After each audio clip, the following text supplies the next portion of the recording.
My name is Aurora, 34 years old, and that day I was sitting helplessly on a bumpy public bus in Louisville because I could no longer trust my own eyes enough to drive safely.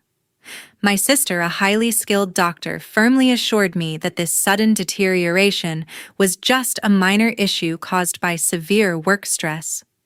I kept the small plastic bottle of her special pills tightly inside my leather handbag, trusting her medical advice. An elderly man sitting right next to me suddenly leaned closer to my shoulder. Lowering his raspy voice into a chilling whisper, he asked, "Did your sister prescribe the blue pills?" A massive wave of panic crashed into my chest as I turned my blurry gaze toward his weathered face. My throat tightened with fear when I finally managed to gasp. "How do you know?" The mysterious man leaned closer to my ear and whispered slowly, "Stop." Then he calmly described the exact chemical smell quietly seeping from my closed bag. He said those capsules were not as simple as I believed. They had an entirely different purpose. My heart nearly stopped. In that moment, I began to realize that the person I trusted most might be hiding something terrifying. But what was the truth? And what were those pills really for? Hello everyone, I'm truly grateful to share this frightening yet deeply emotional true story with you today.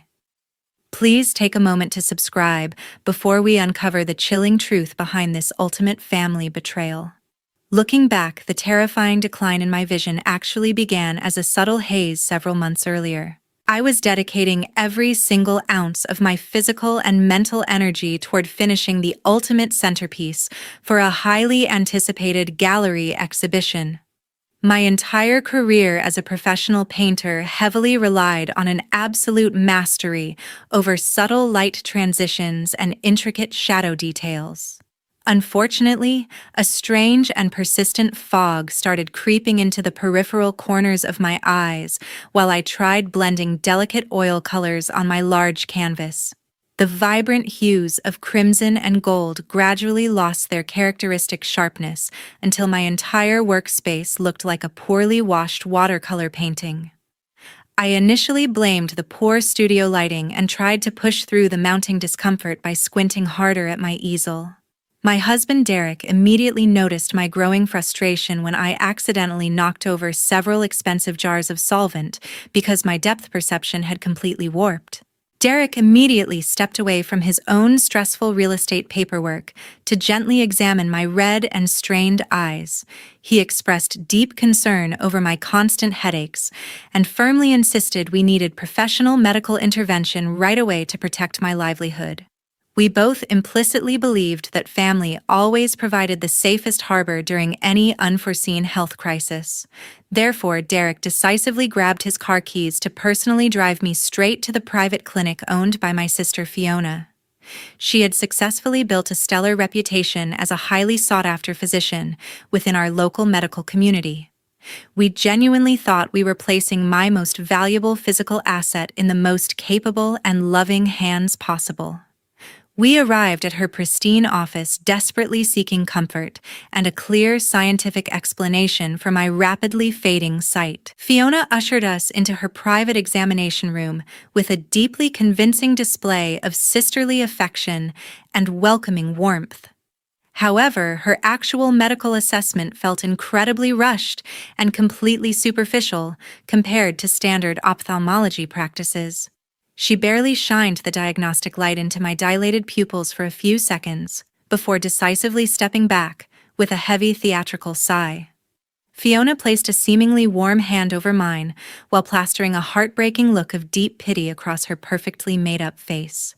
She confidently asserted that I was merely suffering from a severe case of temporary macular degeneration caused by optical fatigue and endless hours staring at bright canvases. I felt a massive wave of relief wash over my trembling shoulders upon hearing that incredibly reassuring diagnosis from a trusted medical professional. Fiona then reached deep into the pocket of her crisp white coat to retrieve a small plastic bottle completely devoid of any official medical labels or standard pharmacy barcode markings. She firmly pressed the mysterious container into my sweaty palms while smoothly explaining that it contained an exclusive clinical trial medication. Fiona promised these specific supplements were a revolutionary new treatment, currently unavailable to the general public. Take these exactly as directed to give your retinas the powerful restorative boost they desperately need right now, she instructed with a flawless smile. She swore they would rapidly heal my strained eyes and completely restore my perfect color vision just in time for my crucial gallery opening.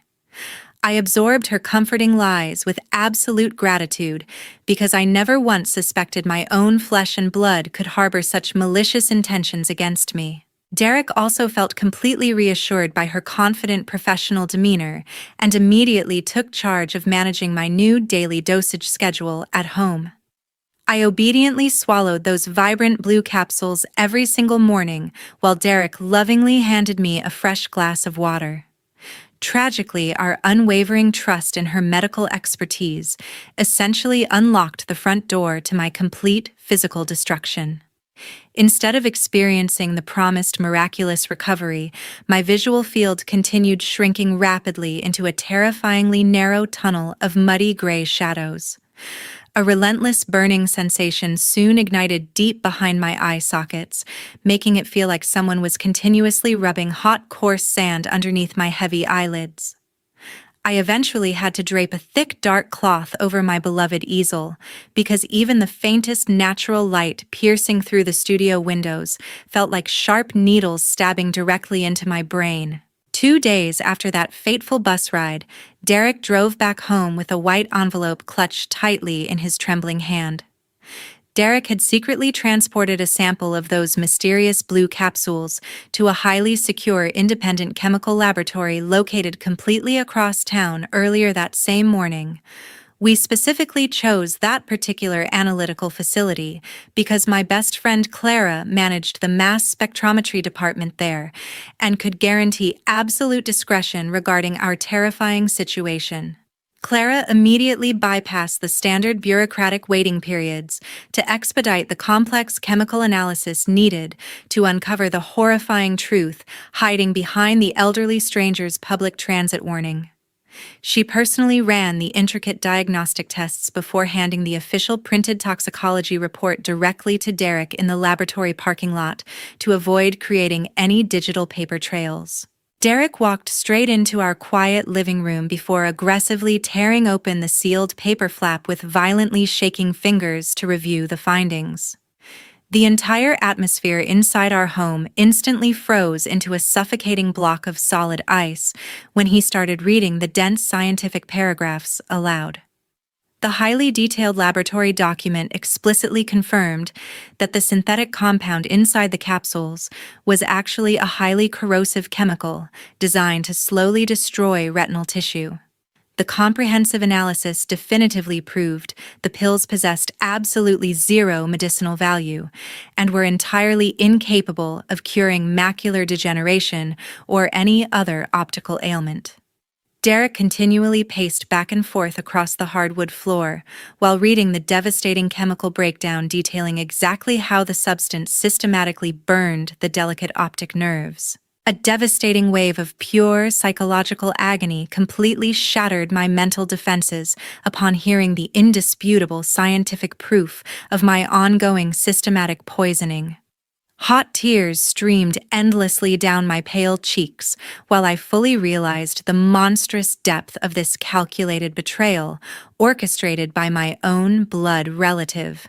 Fiona had deliberately plotted to permanently steal away my precious eyesight and maliciously destroy the professional painting career I cherished above everything else in this world. My lungs struggled to pull in enough oxygen as the horrifying reality of her sociopathic medical sabotage finally sank into my grieving mind. Derek furiously threw the damning laboratory report onto the glass coffee table before rushing over to the sofa to provide immediate emotional support. He forcefully gritted his jaw while pulling my trembling body into his protective arms to firmly declare, "We are not going to let her get away with this." His voice deepened with absolute rage as he tightened his comforting embrace around my shaking shoulders and swore, "I promise you, she will pay for every single drop of this poison."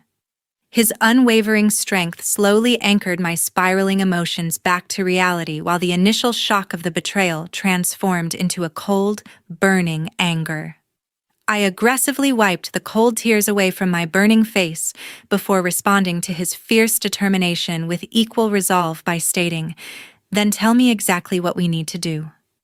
I forced myself to take a deep, stabilizing breath to regain my intellectual composure before looking directly into his eyes to add, "I won't drink another pill, but she can't know that." The profound betrayal from my own flesh and blood successfully killed off any lingering sisterly affection remaining inside my broken heart to leave behind only a fierce desire for absolute justice. We immediately forged a life-or-death strategic alliance right there on the living room sofa to systematically dismantle her sociopathic medical scheme. We mutually agreed that I must permanently cease ingesting the highly toxic blue capsules starting this exact second to allow my damaged retinas a proper chance to heal. However, we both clearly understood the extreme psychological danger of prematurely tipping off a highly intelligent medical professional about our newly discovered chemical evidence. I committed myself entirely to beginning a flawless theatrical performance, acting the role of a completely helpless and progressively blind victim to ensure Fiona never grew suspicious of our knowledge. I started practicing my new reality immediately by deliberately staring blankly at the living room wall without focusing my eyes on any specific objects in the room. We spent the remainder of the afternoon meticulously rehearsing how I would stumble over furniture and fake severe visual impairment during her upcoming medical visits. By the end of that week, Fiona made an unexpected visit to our house, claiming she wanted to check on her favorite patient. The doorbell chimed, slicing through the quiet tension in our home. When Derek opened the door, her cloying perfume invaded the hallway. She carried a basket of organic fruits, playing the devoted older sister to perfection. "Where is she?" Fiona's voice echoed, dripping with saccharine concern. I sat frozen on the sofa, listening to the sharp clicking of her designer heels against the hardwood floor. Each step sounded like a ticking clock toward the inevitable confrontation. Fiona immediately dropped to my side, her cold fingers grasping my hands. "Oh, you poor thing," she cooed. "Have you been taking the drops exactly as I prescribed? You haven't skipped a dose, have you?" The desperate hunger in her voice was thinly veiled. She wasn't checking on my health. She was verifying my compliance. I forced a trembling nod, fighting the intense instinct to pull away from her toxic touch. "Yes," I whispered, keeping my gaze intentionally vacant. To sell the illusion of my deteriorating vision, I knew I had to push the performance further. I slowly pushed myself up, extending my hands awkwardly into the empty air, feigning a sudden need for a glass of water. I took 2 hesitant steps, deliberately miscalculating the distance. With a sharp gasp, I drove my shin hard into the sharp edge of the solid oak coffee table. The sickening thud echoed, and I allowed myself to collapse onto the plush rug, crying out in genuine, stinging pain. I waited for the frantic hands to help me up, but the room remained eerily still. Through the absolute sliver of my peripheral vision, I could see Fiona towering over me. She didn't flinch or reach out. Instead, she stood perfectly still, her arms elegantly crossed over her chest, looking down at my sprawled, pathetic form. The mask of the caring physician melted away entirely, replaced by a chilling, predatory stillness. When she finally spoke, the honeyed sweetness was gone from her voice, replaced by a calculating, icy resonance. "It breaks my heart to see you like this, but you just need to accept the darkness and let me handle everything for you." Fiona stated, her tone laced with a sickening undercurrent of triumph. After she finally left, leaving behind only the lingering stench of her perfume, the atmosphere in the house shifted instantly. Derek's expression hardened into a mask of pure, unyielding resolve. He marched straight into his home office, the heavy door slamming shut behind him. For the next several hours, the house was silent save for his muffled pacing and the relentless clicking of a keyboard. Derek was tapping into his extensive network of high-powered real estate brokers. He was systematically tearing through the carefully curated facade of Fiona's private practice, digging deep into hidden financial ledgers, shadow accounts, and property records. When Derek emerged just after dusk, his face was ashen, his eyes wide with a horrifying mix of disbelief and sheer fury. In his hands, he clutched a thick stack of printed documents. The dark, rotting core of Fiona's betrayal had finally been dragged into the light. Her prestigious boutique clinic was a complete mirage, drowning under a mountain of catastrophic, insurmountable debt. The documents revealed a long series of desperate defaulted loans. The bank was positioned to initiate a total foreclosure and seize all her assets by the middle of next month. Derek dropped the heavy stack of financial ruin onto the dining table with a resounding slap. He looked at me, his eyes reflecting a profound, terrifying realization. She doesn't just want you blind. If you lose your legal capacity, she becomes your guardian and gains full control over your multi-million-dollar trust fund. Sitting there looking at the damning evidence of her monstrous greed, something inside me irrevocably snapped. The agonizing heartbreak I had harbored over the past few weeks instantly evaporated. The realization of her ruthless, money-driven motive killed the very last bit of familial affection I held for her. She didn't hate me. She merely saw me as collateral damage, a blind stepping stone to save her own failing empire. I slowly wiped away my lingering tears, a profound, absolute coldness washing over my soul. The helpless victim Fiona thought she had created was dead. I stood up straight, my vision perfectly clear, my mind ruthlessly calculating our counterattack. 3 days later, Derek carefully guided me into a discreet, dimly lit law office located in the heart of downtown Louisville. We settled into imposing leather chairs across from my lawyer Mitchell, a fiercely sharp and pragmatic man whose formidable reputation for dismantling complex fraud was virtually unmatched within the state.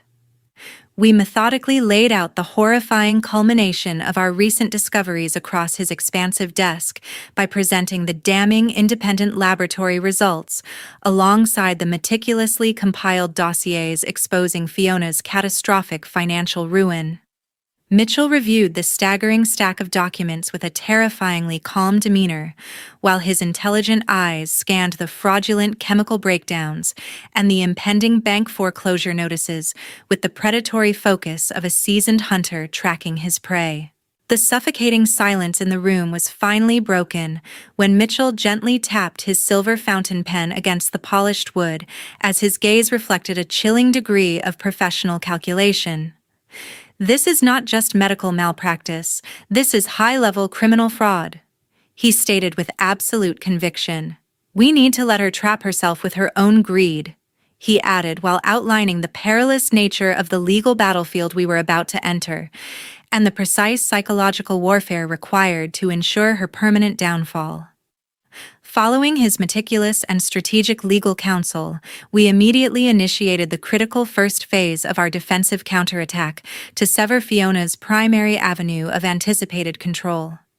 He drafted a comprehensive ironclad power of attorney agreement, granting Derek absolute and immediate authority over my medical decisions and the entirety of my multi-million-dollar trust fund. I signed the extensive legal documents with a steady hand and a resolute spirit to permanently neutralize any future attempt Fiona might launch to establish legal guardianship and seize my family inheritance. The immense weight of vulnerability began to lift from my shoulders the moment the notary stamped the final page and officially secured the impregnable fortress around my financial assets and personal autonomy. As we navigated the congested Louisville traffic back toward the sanctuary of our home, the gravity of our clandestine operation settled heavily upon us. Derek reached across the center console and firmly grasped my trembling hand to provide a vital anchor of sanity amidst the swirling madness of his sister's betrayal. His voice rumbled with a deep, resonant warmth that barely concealed the lethal protective fury simmering just beneath the surface of his composed exterior. "I bought some hidden cameras and audio recorders today," he revealed while his unwavering commitment resonated through the vehicle. "We will set them up in the living room and capture every lie she spits out."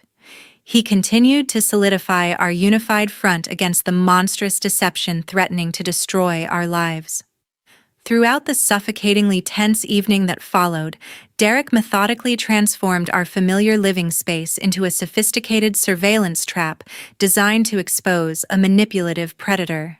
He carefully camouflaged the state-of-the-art recording devices among the dense rows of classic literature lining the tall oak bookshelves to ensure the miniature lenses remained completely undetectable to anyone who might scrutinize the room. He spent hours obsessively adjusting the intricate angles and testing the audio frequencies through his secured laptop to guarantee the hidden cameras provided an unobstructed view of the central coffee table area, where Fiona typically conducted her treacherous examinations. Every shadow of the room was transformed into a silent, vigilant witness, preparing to document the undeniable proof of her malevolent and carefully calculated deception from multiple strategic vantage points.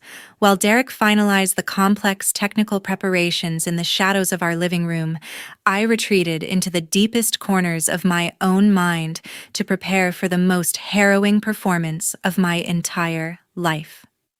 I squeezed my eyes shut against the overwhelming flood of residual anxiety by deliberately practicing the rhythmic, measured breathing techniques required to maintain an utterly vacant and lifeless expression under Fiona's intense scrutiny. I rehearsed the agonizingly slow and uncoordinated movements of a woman entirely consumed by a world of encroaching darkness to ensure every subtle physical cue reinforced the tragic illusion of my rapidly deteriorating vision. The profound realization that the impending confrontation would definitively decide the ultimate fate of our family fortified my fractured resolve and transformed my lingering sorrow into a formidable weapon of cold and calculated retribution. We were no longer playing the roles of helpless victims waiting for the inevitable tragedy to unfold, but became the relentless architects of a devastating reckoning that Fiona would never see coming. Early that week, Derek deliberately initiated the final phase of our plan by pretending he had to leave for an urgent business trip. He executed a masterful performance over the phone by adopting a frantic and desperate tone to beg Fiona to come over and care for me during his sudden absence. She practically vibrated with barely contained excitement through the receiver and agreed immediately because she undoubtedly believed this unexpected isolation presented the ultimate golden opportunity to finalize her sinister scheme without any interference. The trap was set perfectly as Derek packed a small suitcase and loudly announced his departure to ensure anyone listening would believe I was entirely alone and vulnerable. Barely a few hours had passed since Derek loaded his luggage into the car and drove out of sight, before the heavy oak front door swung open to reveal Fiona marching aggressively into the living room. She confidently tossed a remarkably thick stack of dense legal documents onto the center of the coffee table with a resounding thud, while smoothly lying that they were merely urgent medical insurance procedures requiring my immediate signature to cover the escalating hospital bills. Her voice carried a sickeningly sweet cadence designed to disarm my suspicions, but the sheer volume of the paperwork she had presented contradicted her casual dismissal of their importance. The air in the room instantly grew heavy with the unspoken reality of her malicious intentions, while the hidden lenses of our surveillance equipment silently recorded her every calculated move from the shadows of the surrounding bookshelves. I slowly reached out with intentionally trembling hands and fumbled blindly across the smooth, polished surface of the coffee table until my fingertips finally brushed against the cold plastic of the heavy pen she had aggressively thrust toward my chest. I maintained a completely vacant stare directed slightly past her right shoulder and let my voice waver with manufactured vulnerability to perfectly execute the demanding persona of a terrified and entirely helpless victim, teetering on the absolute edge of total permanent darkness. Are you sure these are just for the hospital bills? I can't read a single word, and I feel so terrified of making a mistake. My deliberate, agonizing hesitation and pathetic, deteriorating demeanor finally shattered the fragile, carefully constructed remnants of her caring physician facade as the suffocating delays proved entirely too infuriating for her greedy, desperate anticipation to endure any longer. Fiona completely lost her remaining temper and leaned menacingly over the expansive table to unleash a sudden violent torrent of vicious frustration that echoed harshly off the high living room walls and permanently destroyed any lingering illusion of sisterly affection. "Stop whining and just sign the paper. I am the doctor here. I know exactly what is best for you, so put the pen down now." She abandoned all pretense of medical professionalism or familial warmth by violently grabbing my fragile wrist with a bruising and forceful grip that sent a jolt of genuine physical pain shooting up my arm. She ruthlessly manipulated my hand to force the sharp nib of the pen down toward the bottom of the page, which secretly contained the irreversible legal phrasing designed to transfer absolute control of my massive trust fund directly into her desperate and failing accounts. Her nails dug sharply into my skin as she physically overpowered my feigned resistance to ensure the signature would be executed precisely on the dotted line she had so carefully prepared. She remained blissfully ignorant of the undeniable reality that every single second of her physical coercion and aggressive manipulation was being captured in pristine high-definition video by the hidden cameras Derek had meticulously concealed within the room. The atmosphere inside the dimly lit living room grew unbearably suffocating as the heavy silence amplified the sound of my ragged breathing and the harsh rustling of the fraudulent documents beneath my trembling fingers. The metallic tip of the ink pen hovered a mere fraction of a millimeter above the designated signature line, while the undeniable physical manifestation of her profound betrayal anchored my wrist in an inescapable vice grip. A sickeningly triumphant smirk began to curl the edges of Fiona's cruel lips as she truly believed she had finally conquered my wealth and secured her financial salvation by permanently exploiting my manufactured blindness. The invisible tension stretched to an agonizing breaking point as the silent cameras documented the exact moment the trusted family doctor fully transformed into a ruthless predator entirely consumed by her own monstrous greed. Right at the exact moment the tip of my pen touched the paper, the heavy front door burst open with a deafening crash. The sudden explosive intrusion sent a massive shockwave through the suffocating silence of the house and completely shattered the oppressive psychological atmosphere Fiona had so desperately attempted to cultivate. Derek and our formidable lawyer Mitchell stormed straight into the center of our dimly lit living room with powerful and purposeful strides that commanded absolute immediate attention. Their sudden arrival instantly derailed the calculated mental warfare the treacherous doctor was actively inflicting upon my supposedly vulnerable state and completely shifted the entire power dynamic of the room in a single tense heartbeat.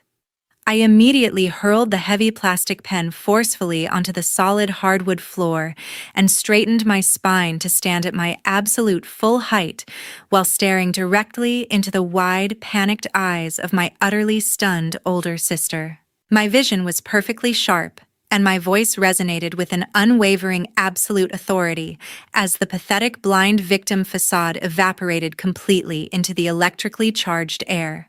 "I don't think I will be signing over my trust fund to a monster like you today," I declared with immense satisfaction while watching the horrifying dawning realization of her utter ruin wash over her previously triumphant face. Fiona staggered backward a full awkward step as her arrogant complexion instantly drained of all vibrant color until she resembled a genuinely terrified walking corpse staring at a vengeful ghost. The sharp, highly experienced lawyer moved with lethal professional precision as he aggressively slammed the damning independent toxicology report alongside Derek's freshly minted ironclad power of attorney directly onto the center of the expansive glass coffee table. The thick stack of concrete legal and scientific evidence landed with a heavy, authoritative thud that finalized the complete destruction of her meticulously planned financial extortion scheme. Her desperate, frantic eyes darted wildly between the toxic chemical breakdown of my contaminated eye drops and the legal document officially stripping her of guardianship. Before the utterly defeated and trembling woman could even attempt to articulate any pathetic, deceitful excuses or formulate a desperate, fabricated lie to salvage her rapidly disintegrating reality, Mitchell coldly delivered the final devastating legal blow.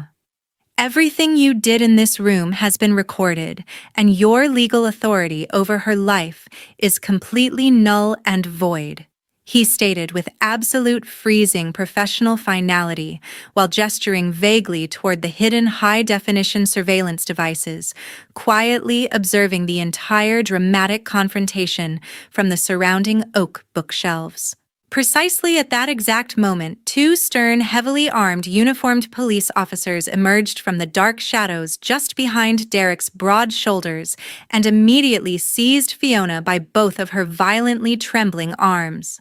The taller, imposing officer loudly and clearly recited the official comprehensive arrest warrant, charging the deeply disgraced medical professional with multiple severe felony counts of high-level financial fraud and deliberate aggravated physical assault.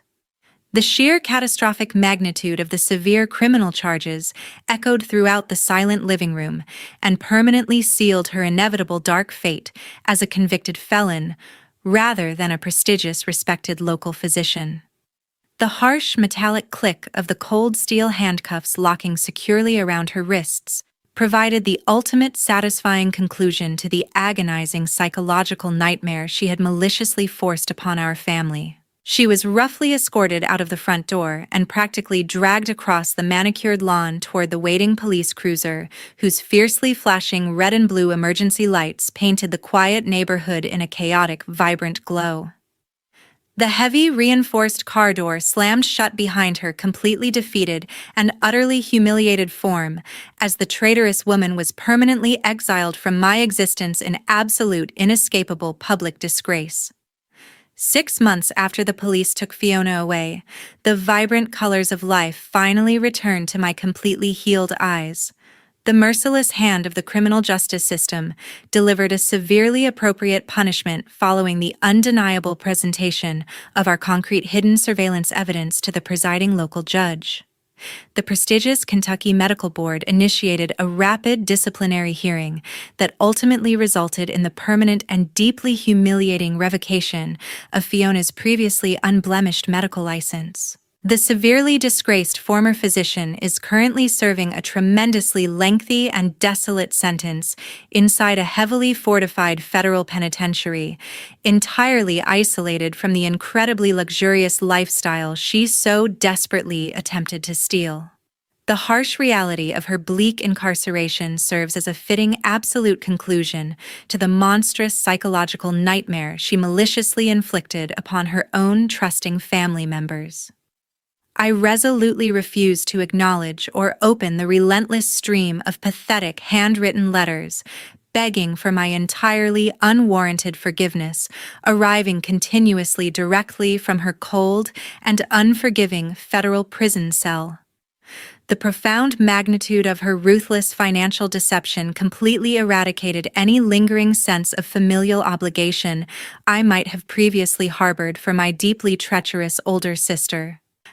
I made the conscious and heavily considered absolute decision to completely sever all remaining toxic biological connections to fiercely protect the hard-won peace and emotional security permanently surrounding my small, resilient family unit. The absolute elimination of her highly manipulative presence from my daily existence provided an incredibly profound sense of spiritual liberation I never truly realized I desperately needed to move forward. Thanks to the incredibly timely discovery of the maliciously contaminated eye drops and the immediate permanent cessation of her toxic prescribed chemical regimen, my severely damaged vision miraculously and fully recovered from the terrifying precipice of permanent darkness. The devastating physical symptoms rapidly dissipated, leaving behind only the haunting psychological memory of her incredibly sinister and carefully calculated financial extortion plot. The very first magnificent canvas painting I carefully created upon fully regaining my accurate sight was a beautifully detailed portrait capturing the profoundly reassuring and gentle, loving smile of Derek. He was the incredibly steadfast and wildly devoted man who unflinchingly weathered the devastating familial betrayal alongside me and bravely guided me safely through the darkest traumatic storm of my entire existence. This gripping story reveals a harsh truth about complex human nature and intricate family dynamics. Let us examine the crucial, essential takeaways gathered directly from this terrifying ordeal. First, this harrowing experience teaches us that boundless financial greed can easily destroy the absolute strongest moral boundaries. It possesses the terrifying power to completely transform even our closest trusted blood relatives into highly dangerous and incredibly ruthless calculating predators. Second, we must constantly learn to deeply trust our internal intuition and highly value the incredibly objective warnings provided by observant strangers. They are frequently the vital, helpful individuals who clearly see the hidden absolute truth without any blinding emotional bias. Finally, a true, authentic family is never defined merely by a shared biological bloodline or identical matching DNA. It is permanently forged by the incredibly loyal people who stand fiercely by your side to fiercely protect your most vulnerable moments. Thank you so much for staying with us until the absolute conclusion of this intense journey.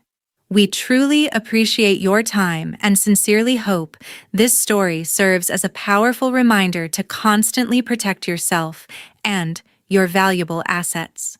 What are your specific thoughts on how the incredibly supportive husband handled the clever surveillance trap?